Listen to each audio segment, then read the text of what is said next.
കൈയടക്കി വാഴുന്നത് ഇപ്പോൾ ഗുണ്ടകൾ. കൊട്ടേഷനും ഗുണ്ടാ പ്രവർത്തനവും നഗരങ്ങളിൽ നിന്ന് ഗ്രാമങ്ങളിലേക്ക് പടർന്നു പിടിച്ചിരിക്കുന്നതിനാൽ വോട്ടെടുപ്പിന് മുൻപേ പിടികൂടേണ്ടിയിരുന്ന 1773 ഗുണ്ടകൾ കേരളത്തിൽ തന്നെ വിലസുന്നു. പിടികൂടുന്നതിന് പകരം പോലീസ് തന്നെ ഇവർക്ക് സംരക്ഷണത്തിനുള്ള വഴിയൊരുക്കുകയാണ്.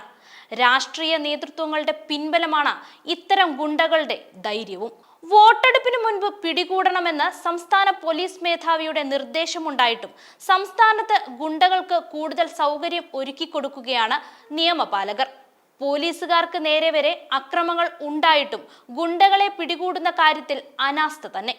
സംസ്ഥാനത്ത് 1880 ഗുണ്ടകൾ വിലസുന്നുണ്ടെന്നും ഇവരെ ഉടൻ പിടികൂടണമെന്നും വോട്ടെടുപ്പിന് തൊട്ടു മുൻപ് സംസ്ഥാന പോലീസ് മേധാവി ക്രമസമാധാന ചുമതലയുള്ള ADGPക്കും റേഞ്ച് IGമാർക്കും ജില്ലാ പോലീസ് മേധാവികൾക്കും നിർദ്ദേശം നൽകിയിരുന്നു. തിരഞ്ഞെടുപ്പ് കമ്മീഷനും വിവരം കൈമാറിയിരുന്നു. ഈ 1880 പേരെന്ന് പറയുമ്പോൾ അതിൽ കൊലക്കേസ് പ്രതികൾ മുതൽ മണ്ണുമാഫിയ സംഘത്തിൽ പെടുന്നവർ വരെയുണ്ട്. എന്നാൽ ഇതിൽ കേരള പോലീസ് ആകെ പിടികൂടിയത് 107 ക്രിമിനലുകളെ മാത്രമാണ്. ഇവരുടെ ജാമ്യം റദ്ദാക്കി അറസ്റ്റ് ചെയ്യാൻ വിവിധ കോടതികൾ ഉത്തരവിട്ടതുകൊണ്ടാണ് ഇവരുടെ കാര്യത്തിൽ മാത്രം നടപടിയുണ്ടായത്.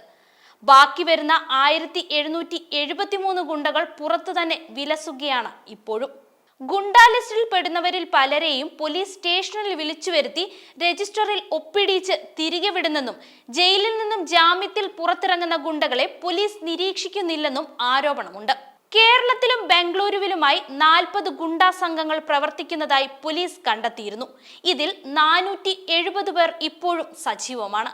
ഈ സംഘത്തിലെ 4 പേർ അടുത്തിടെ കർണാടക പോലീസിന്റെ പിടിയിലായതോടെയാണ് നമ്മുടെ കേരള പോലീസ് പോലും ഈ വിവരം അറിയുന്നത്. ലഹരിക്കടത്തിന്റെ മൊത്ത കച്ചവടക്കാരാണ് ഇവർ. ബംഗളൂരുവിൽ നിന്നും വൻതോതിൽ ലഹരി പദാർത്ഥങ്ങൾ കേരളത്തിൽ എത്തിച്ച് വിതരണം ചെയ്ത് ലക്ഷങ്ങൾ ഇക്കൂട്ടർ സമ്പാദിക്കുന്നുണ്ട്. ഇവരെ അമർച്ച ചെയ്യാൻ കേരള കർണാടക പോലീസിന്റെ സംയുക്ത ഓപ്പറേഷൻ ആലോചിക്കുന്നതായി ഉന്നത ഉദ്യോഗസ്ഥൻ അറിയിച്ചിരുന്നു. പോലീസിനെതിരെയുള്ള അക്രമ സംഭവങ്ങൾ മുൻവർഷത്തേക്കാൾ 3 ഇരട്ടിയാണെന്നും ഇന്റലിജൻസ് റിപ്പോർട്ടുണ്ട്.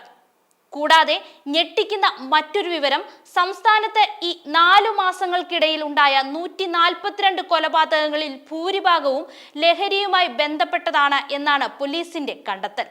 ലഹരി ഉപയോഗത്തിൽ നിന്നോ ലഹരി ഉപയോഗം ചോദ്യം ചെയ്തത് കാരണമോ നടന്ന കൊലപാതകങ്ങളാണ് ഇതിൽ മിക്കതും. 2023 ആദ്യ 4 മാസം 103 കൊലപാതകങ്ങളാണ് ഉണ്ടായത്. പോലീസ് ഇവിടെ സ്വീകരിക്കുന്നത് ഒരു അനങ്ങാപ്പാറ നയമാണ്. അതിന് കാരണങ്ങളുമുണ്ട്. തിരഞ്ഞെടുപ്പിന് മുന്നോടിയായി സ്ഥലം മാറ്റം വന്നവരാണ് പോലീസ് സ്റ്റേഷനുകളിൽ ചുമതലയുള്ള ഭൂരിഭാഗം ഓഫീസർമാരും. തിരഞ്ഞെടുപ്പ് ഫലം വന്നാൽ പഴയ സ്ഥലങ്ങളിലേക്ക് തന്നെ ഇവർ മടങ്ങാനാണ് സാധ്യത. അതിനാൽ ഗുണ്ടകളെ പിടികൂടാൻ ഇവർക്ക് തീരെ താല്പര്യമില്ല. കീഴുദ്യോഗസ്ഥർ മുതൽ ഓഫീസർമാർ വരെയുള്ള പോലീസുകാർക്ക് റിസ്ക് എടുക്കാൻ തീരെ താല്പര്യമില്ല എന്നതാണ് സത്യം. ഇത് ആഭ്യന്തര വകുപ്പ് റിപ്പോർട്ടും ചെയ്തിരുന്നു. 3 മാസത്തിലൊരിക്കൽ ജില്ലാ പോലീസ് മേധാവികൾ DGPയുടെയും ഉന്നത പോലീസ് ഓഫീസർമാരുടെയും സാന്നിധ്യത്തിൽ ചേരുന്ന ക്രൈം കോൺഫറൻസ് കഴിഞ്ഞ 2 തവണയായി ചേരുന്നില്ല. ലഹരി സംഘങ്ങൾ ആക്രമിക്കാൻ ഒരുങ്ങുന്നു എന്ന വിവരം കിട്ടിയാൽ പോലും ഇടപെടാതെ ഇടനിലക്കാർ വഴി ഒത്തുതീർപ്പിന് ശ്രമിക്കുന്നതായും ഇന്റലിജൻസ് റിപ്പോർട്ടിൽ പറയുന്നുണ്ട്.